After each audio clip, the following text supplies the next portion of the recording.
আর দোলের উদযাপনে মেতে উঠেছে শহর কলকাতা। আবিরের ছোঁয়ায় চারদিকেই বসন্ত উৎসবের সেলিব্রেশন উদযাপন চলছে এবং তার মধ্যেই বাঘা যতীনের ছবি দেখাবো। বাঘা যতীনেও ইতিমধ্যেই কচিকাচারাও মেতে উঠেছে বসন্ত উৎসবে। আমাদের সঙ্গে রয়েছেন আমাদের প্রতিনিধি অর্পিতা। অর্পিতার সঙ্গে কথা বলবো। অর্পিতা, যে ছবি আমরা দেখতে পাচ্ছি, একেবারে ক্ষুদেরা তারাও তো বেরিয়ে পড়েছে বসন্ত উৎসবের উদযাপনে।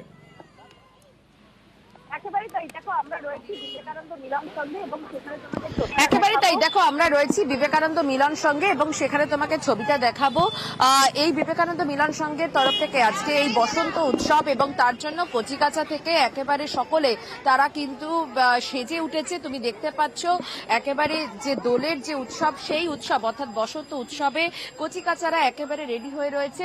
শুধু তাই নয়, কিছুক্ষণের মধ্যেই এখান থেকে প্রভাত ফেরির যে অনুষ্ঠান, সেই অনুষ্ঠান শুরু হবে।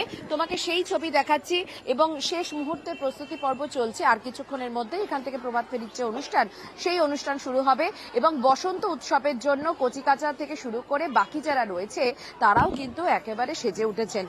তোমাকে এই সামগ্রিক ছবিটা দেখাচ্ছি। এই মুহূর্তে আমরা রয়েছি বিবেকানন্দ মিলন সংঘ বাঘা যতীনে এবং সেখানকার যে চিত্র, সেই চিত্রটা কিন্তু তোমাকে দেখাই। একটু কথা বলে নেওয়ার চেষ্টা করব। আজকে বসন্ত উৎসব কেমন লাগছে? অনেক ভালো লাগছে। তোমরা কি প্রত্যেক বছর এরকম? হ্যাঁ হ্যাঁ।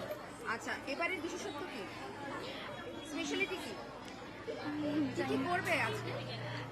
প্রভাত ফেরি করব, তারপর নাচ গান করব, অর্থাৎ আজকে সারাদিনের অনেক রকম প্ল্যানিং রয়েছে প্রত্যেকের। আজকে বসন্ত উৎসব, আমাদের নিজস্ব যে সংস্কৃতি, সেই সংস্কৃতিকে মাথায় রেখে আজকে প্রত্যেকে মেতে উঠবেন তাদের মতো করে এই দিনের উদযাপনে।